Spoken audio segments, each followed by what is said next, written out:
Hello and welcome to Beauty Talk. So today I want to give a demonstration on my makeup look, my everyday go-to look for 2025. So I'm actually going to do something a little different that I don't think I've seen before, at least not in this format. I want to do this demonstration with the steps in order from the most transformative to the least transformative. And by transformative, I mean which parts of my routine are going to make the biggest differences aesthetically. So there's going to be a lot of pro tips and tricks in this one. Very exciting, so let's jump right into it. All right, so before we start, I just want to let you guys know about my school called Hyperreal Academy at hyperrealacademy.com.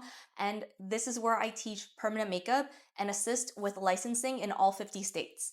So permanent makeup is the reason why I have the life that I do right now. My career in permanent makeup is why I have time, money, and energy to do the things that I love. And as an instructor, I'm always very open and honest. I don't gatekeep anything in my academy. So I highly recommend, if you are interested in permanent makeup, to check out Hyperreal Academy. Now back to the video. So the first step that I'm going to do will be the brows. And to keep this demonstration very simple, I'm only going to be using one product. I'll be using this kind of wax pencil hybrid, and this one is from Brow Gal. And I know how big of a difference they make. That's why brows are going to be number one on my list today. They are hands down the most transformative features that you could ever enhance on your face. If you have 3 minutes to do your makeup, do your brows, forget about the rest of your face. And what's good about a pencil like this one from Brow Gal is that when you sharpen it down to a very fine point, you can get a really clean, sharp line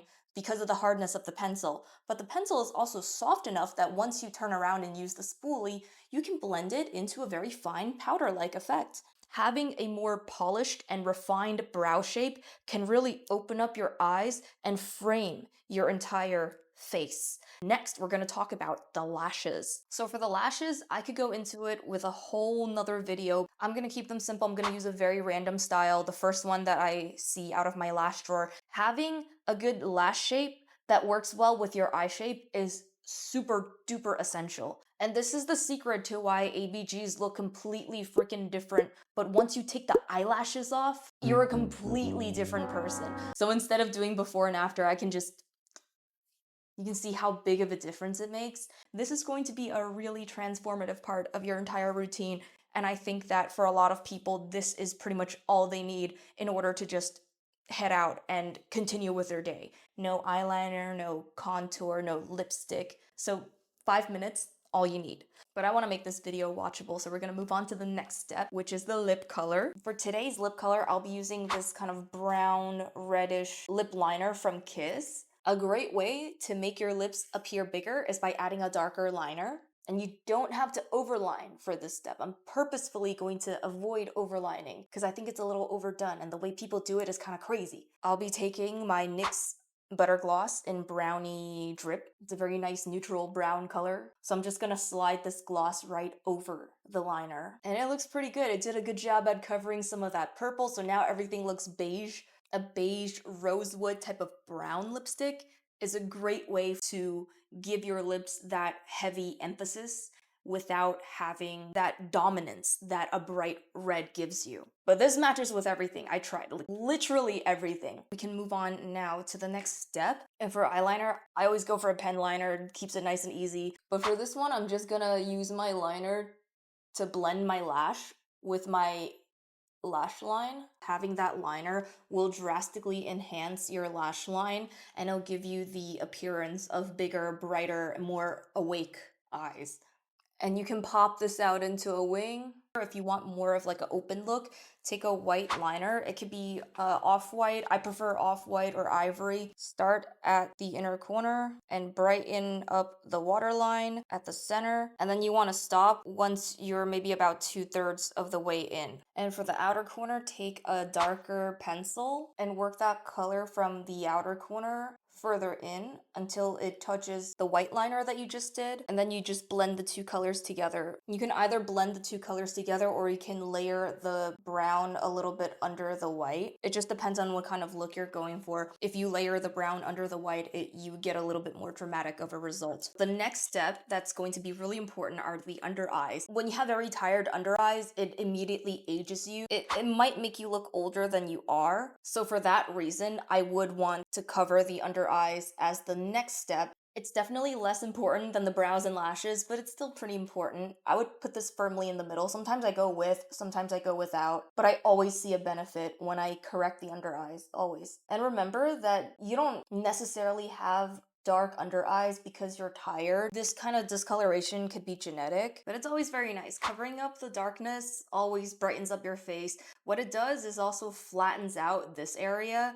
Remember that the less shadows that you cast on your face, the younger your face is going to appear. So the next step is going to be correcting the skin color and the complexion. You can switch to a different product or you can keep the same concealer product, but basically you want to cover any sort of blemishes, any pimple, darkness, hyperpigmentation, just anything you feel like you should cover to even out your skin tone across the face. I'm a big fan of spot concealing. I don't like full concealing. My background is in editorial makeup and we never do full face, full coverage. One of the reasons why we never do full coverage, full face foundation is because it never looks natural. But the skin always looks better with less layers. You always, when doing editorial makeup, want to make sure that the skin looks fresh. And it's really hard to make the skin look fresh when you have 1,000 layers caking it up. So that's why red carpet makeup is very different from editorial makeup. The lighting's going to be completely different. The use case is completely different. Covering up with a sheer layer like this,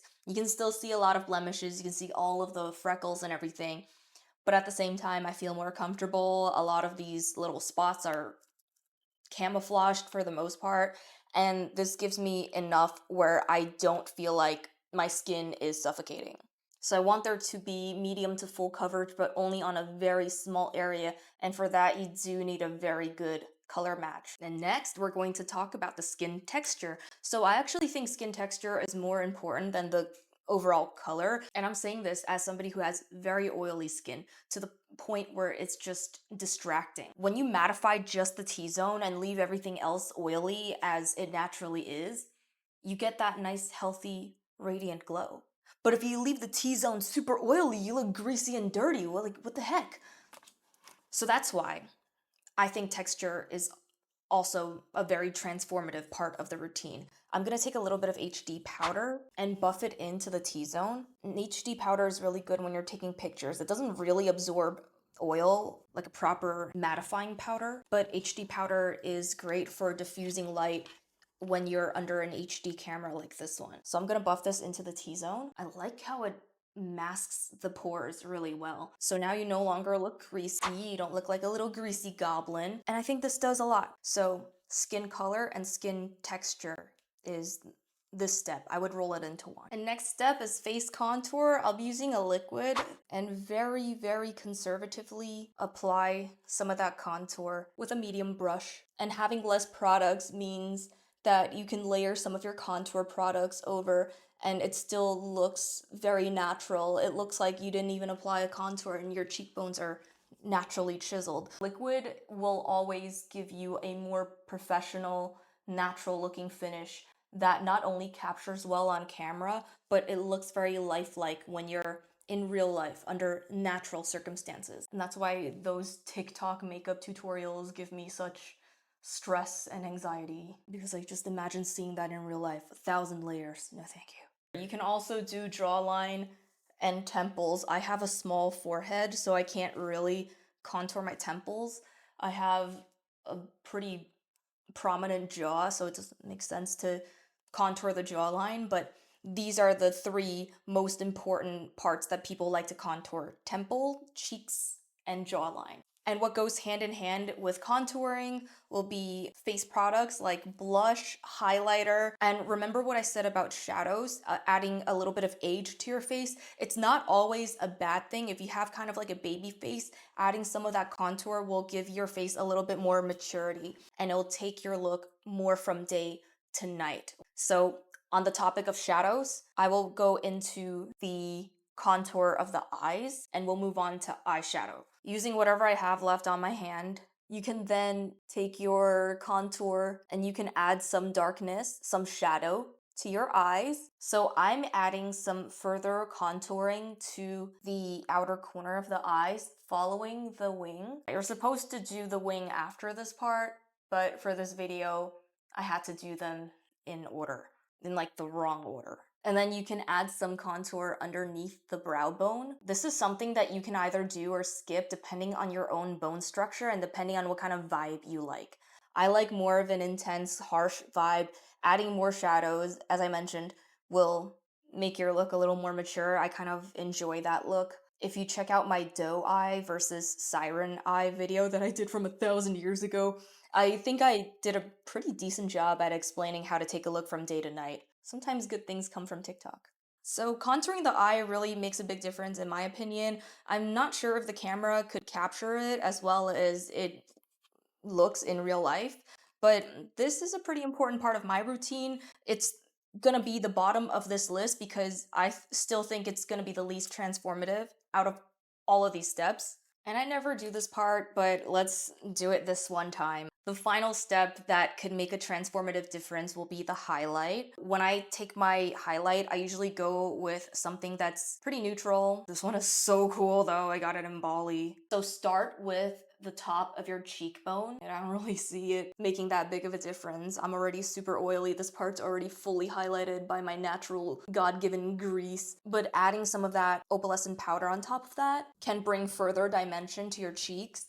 And then you add a little bit more to the temples, and a little bit goes a long way, so I don't know why I'm going all in on this, but put maybe about half as much as I did. And for the center of the nose, we can go in with a flatter brush for a more precise type of highlight. It just looks bad. But if we must contour and highlight the nose, I'm going to do as little as humanly possible. And you can highlight under the brow bone. I usually try to avoid this step because personally, I think it's quite dated. You can disagree with me, please. Highlight under the brows to just kind of make them push out even further. Finally, take whatever remains and highlight your chin. Oh, Jesus. Okay. All right. So I feel like this is kind of a transformation for the worse, but this is what a highlight will do for your complexion. And that's it. So this is my everyday look. So that is it for today's look. This is kind of my everyday routine. I made this video more to help beginners and people who are brand new at makeup, and I thought this would be a really fun little way to illustrate some of the transformative techniques and kind of break them down so you can understand what each part of the routine will do for your overall aesthetic.